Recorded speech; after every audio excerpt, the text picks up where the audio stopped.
جو غربت ہے وہ ختم ہوگی، ان علاقے میں جو کام ہے، ترقیاتی کام ہے، وہ پائے تکمیل تک پہنچیں گے. اور اس کے لیے یہ فیصلہ کیا گیا تھا کہ $100 ارب روپیہ ہر سال 10 سال کے لیے ان کو اضافی ملے گا. NFC میں ان کا 3% حصہ ہوگا. ایک تو ہم اس پہ بھی ہمارے شک و شبہات ہیں کہ وہاں پر جو مردم شماری ہوئی ہے وہ بھی صحیح نہیں ہوئی. پورے فاٹا ریجن، فاٹا ڈسٹرکٹ کی 49 لاکھ آبادی دکھائی دی ہے، لیکن یہ تقریباً 1.5 کروڑ سے بڑھ گیا ہے، اس سے کم نہیں. لہٰذا یہ مردم شماری جو فاٹا میں ہوئی ہے یا اس صوبے میں بھی، ہم اس کی مخالفت کرتے ہیں کیونکہ یہ صحیح نہیں ہوئی، اور جلد سے جلد دوبارہ صحیح معنوں میں مردم شماری ہونی چاہیے. ساتھ ہی ساتھ ہم چاہتے ہیں کہ ان اضلاع میں امن ہو. خصوصاً کرم ایجنسی میں ان لوگوں نے بہت سی قربانیاں دی ہیں، بہت دکھ دیکھے ہیں. ان کے بچے، ان کے خواتین سب نے قربانیاں دی ہیں. بہت سے لوگ شہید ہوئے ہیں، اور ہم چاہتے ہیں کہ ان علاقوں میں امن قائم ہو. امن کے لیے ہم کوشاں ہیں اور اس کے لیے ہم کوشش کرتے رہیں گے. جہاں تک 100 ارب کی بات ہے، تو جب تک یہ پیسہ نہیں ملے گا تو وہاں پر کیا کام ہوگا؟ نہ اسکول بن سکتے ہیں، نہ اسپتال بن سکتے ہیں، نہ راستے بن سکتے، سڑک بن سکتے ہیں، نہ بجلی، نہ پانی کی اسکیمیں ہو سکتی ہیں. تو لہٰذا 2 سالوں میں تو 3 سالوں میں تو وہ نہیں ملا. ایک سال میرا خیال ہے 30-35 ارب ملے، دوسرے سال بھی اسی طریقے سے. اور جو پیسے آئے تھے وہ انہوں نے سیکیورٹی کی مد میں استعمال کیے. کچھ سمجھ نہیں آتی. وہاں پر جو نظام ہے، اس نظام کی بہتری کے لیے یہ ضروری ہے کہ پولیس کا جو نظام ہے اس میں لیویز اور خاصہ دار کو ضم کرنے کے سلسلے کو آگے بڑھایا جائے، اور ان کو اسی طریقے سے مراد دی جائیں جو باقی جگہ کی پولیس ہے.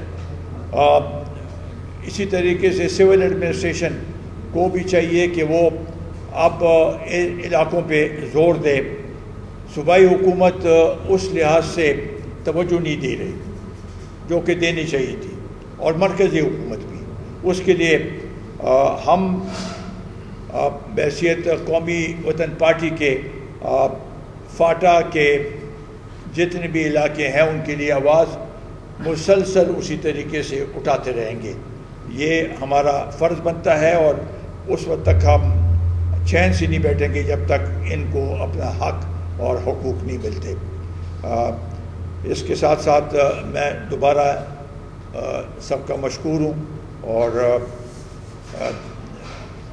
ملک صاحب اور ان کے ساتھیوں کو دوبارہ قومی وطن پارٹی میں شمولیت پہ مبارکباد پیش کرتا ہوں. ان کو تسلی دیتا ہوں کہ انشاءاللہ ہم ان کے شانہ بشانہ کھڑے ہوں گے.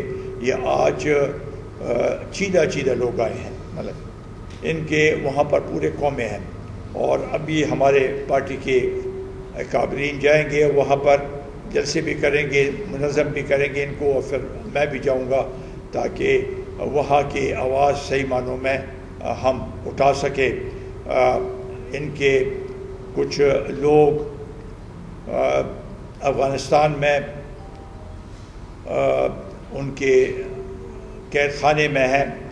ہم ان کے لیے بھی آواز اٹھاتے ہیں کہ ان کو رہا کیا جائے.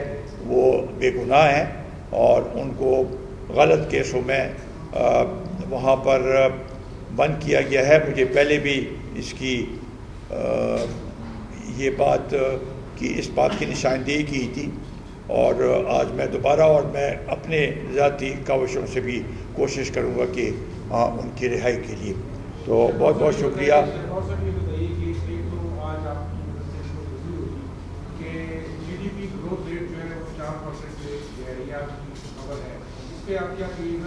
ساتھ ہی تھوڑا یہ بھی بتا دیجیے کہ یہ اطلاعات ہیں کہ اسٹیبلشمنٹ جو ہے وہ نون لیگ یا پیپلز پارٹی کے ساتھ ڈیل کے حوالے سے بھی لگی ہوئی ہے.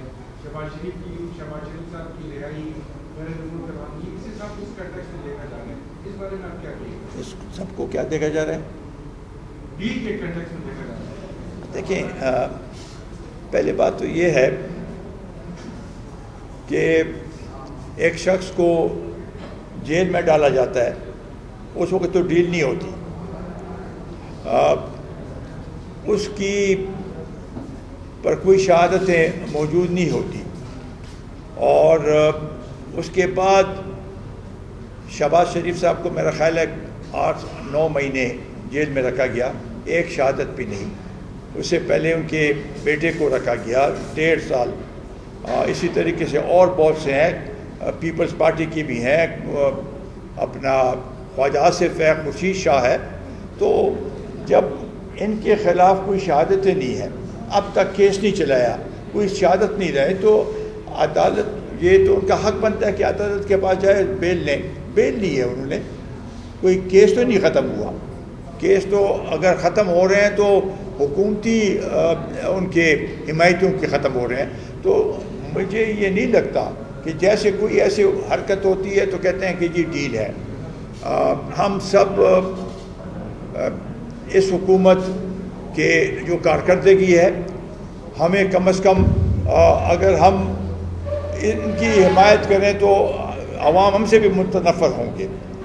ہم تو عوام کی نمائندگی کر رہے ہیں اور عوام کے ساتھ یکجہتی کا مظاہرہ کر رہے ہیں. تو اس میں میرا خیال نہیں ہے کہ کوئی ایسی بات ہے، اور ہمیں اس کی طرف دیکھنا چاہیے کہ آئندہ ہم ملک میں ایسے انتخابات کرائیں جس سے ہمیں صحیح عوام کی نمائندگی سامنے آئے اور وہ اسمبلیوں میں آ کے بیٹھیں. دیکھیں، جی ڈی پی گروتھ یہ تو ایک فورکاسٹ ابھی آئی ہے، کوئی کہتا ہے 3.1، کوئی کہتا ہے 3.9، کوئی کہتا ہے 4.1. یہ جب آئے حکومت میں اس وقت انہوں نے کہا تھا کہ 3.5 ہوگا، اور وہ 1.9 پہ چلا گیا. اس کے بعد مائنس میں چلا گیا. 1955 کے بعد یہ پہلے دفعہ مائنس میں گیا ہے. اب اس کا آپ اس سے اندازہ لگائیں. یہ تو بڑے کہتے ہیں روزانہ ہر 30 سے 14 دن عمران خان کہتا ہے کہ ایک خوشخبری کہ معیشت میں یہ بہتری آئی ہے. معیشت کا عوام سے پوچھیں، ان پہ جو بوجھ ہے اور وہ ہے، یہ اصل مسئلہ ہے کہ عوام کے اوپر جو مہنگائی کا بوجھ ہے، یہ جب تک ختم نہیں ہوگا، یہ کیا، یہ ایسے اعداد و شمار سے لوگوں کو گمراہ نہ کرے. یہ بالکل گمراہی ہے ان کی. اور یہ ابھی آپ دیکھ لیں گے کہ کیا جب جتنے ٹیکسز دن لگائے ہیں اور دن بدن لگاتے ہیں، بجلی، پیٹرول، گیس میں جو انہوں نے بے تحاشا ٹیکسز لگائے ہیں، اور بجٹ میں، اور اس بجٹ میں بھی اور مزید لگائیں گے. آئی ایم ایف کے پاس گئے ہیں تو آئی ایم ایف اگر یہ بات کرتا ہے تو وہ اس لحاظ سے کرتا ہے کہ یہ وہ شرائط مانیں گے تو تب شاید یہ ہو جائے. ان کو یہ ایک حوصلہ دے رہے ہیں کہ آپ لگائیں، یہ ٹیکسز لگائیں. ٹیکسز لگانے سے عوام پہ بوجھ پڑتا ہے، اور خاص کر جی ایس ٹی وغیرہ تو ریگریسو ٹیکسز ہیں. ریگریسو ٹیکس تو اس سے تو لوگوں کو پریشانیاں ہوتی ہیں. اگر ان کے پاس یہ سمجھتے ہیں کہ اہل ہیں تو اپنا جو انکم ٹیکس ہے اور اس سے اس کا بیس بڑھائیں اور ملک میں صحیح معنوں میں لوگوں سے ٹیکس کلیکٹ کریں. یہ بجلی، گیس اور اس کی یہ سرکولر ٹیکس کو ختم کرنے کے لیے ابھی بجلی کے بل وہ زیادہ کر رہے ہیں، قیمتیں زیادہ کر رہے ہیں. ان سب چیزوں میں یہ اسکینڈل بھی سامنے آ گئی. ایل این جی میں آ گئی، پیٹرول میں آ گئی، اب یہ راولپنڈی جو رنگ روڈ ہے اس میں تو 212 ارب روپے کا وہ آیا ہے. اس کے علاوہ جو پیسے IMF نے دیے تھے کووڈ کے لیے اس میں بڑا 100 ارب روپیہ 1 ٹریلین اور 20 ارب روپیہ اس میں خود برد ہوئی ہے. اس کا ہم سمجھتے ہیں کہ اس کی وہ ہونی چاہیے، تحقیق ہونی چاہیے. رنگ روڈ کی تحقیق جوڈیشل کرے. یہ کیا ہوئے کہ ایک کمشنر کو لگا دیا کہ آپ وہ کریں، انکوائری کریں، 2 ممبر انہوں نے اپنی رپورٹ دے دی ہے. یہ تو مذاق ہے. اس میں وہ لوگ شامل ہیں جو کہ اس کے ساتھ بیٹھے ہوئے ہیں، وہی اس کو مینیپولیٹ کر رہے ہیں. ہم یہی کہتے ہیں کہ اس کی اور جو آڈیٹر جنرل کی رپورٹ ہے کووڈ پہ، اس کی اعلیٰ سطح پہ تحقیقات کرائی جائے، اور جو اس میں ملوث ہیں ان سب کو ہم اس میں اگر یہ سمجھتے ہیں کہ ان کو ریلیف ملے گی، ہم کسی صورت میں ان کو ان چیزوں پہ NRO نہیں دیں گے.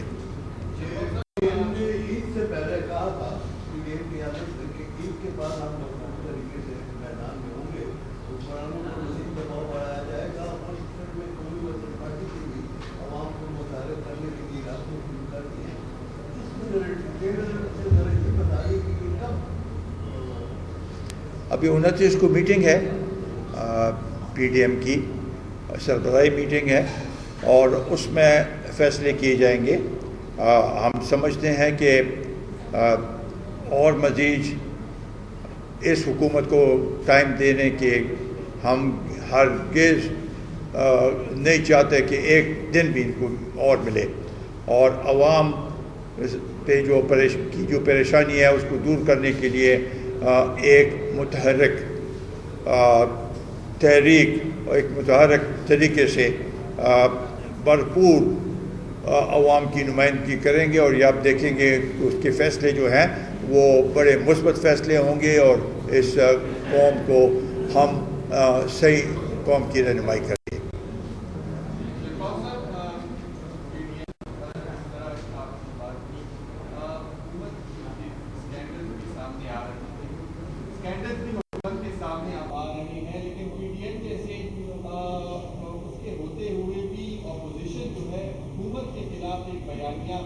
بنانے میں ناکام نظر آ رہی ہے، کیا سمجھتے ہیں، اور اس PDM کا مستقبل آپ کس طرح دیکھ رہے ہیں؟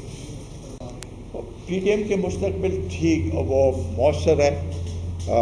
جو 2 پارٹیاں کچھ غلط فہمیوں کی وجہ سے الگ ہوئے تھے، کوشش ہے کہ وہ بھی واپس آئے، اور یہ جو ان کے ناکامیاں ہیں، ان کے سکینڈلز ہیں، ابھی تو بھرپور طریقے سے PDM بھی اٹھا رہی ہے، اپوزیشن نے اٹھا رہی ہے، اسمبلی کے اندر بھی اور باہر بھی، چاہے کچھ میڈیا اس پہ یہ سامنے آئے یا نہ آئے، لیکن بھرپور طریقے سے اٹھا رہی ہے. اور انہی کو بنیاد بنا کے ہم نے آئندہ الیکشن میں یہ سامنے لے کے آئیں گے کہ یہ دیکھیں ان کے سکینڈلز، ان کے جو کہتا تھا کہ بندہ بڑا ایماندار ہے، یہ ایماندار ہے کہ وہی اتنے ملک کو تباہ کر دیا، اور کہتے ہیں کہ یہ بندہ ایماندار ہے. تو اس لیے یہ بھرپور طریقے سے اس کو اٹھایا جائے گا. Thank you.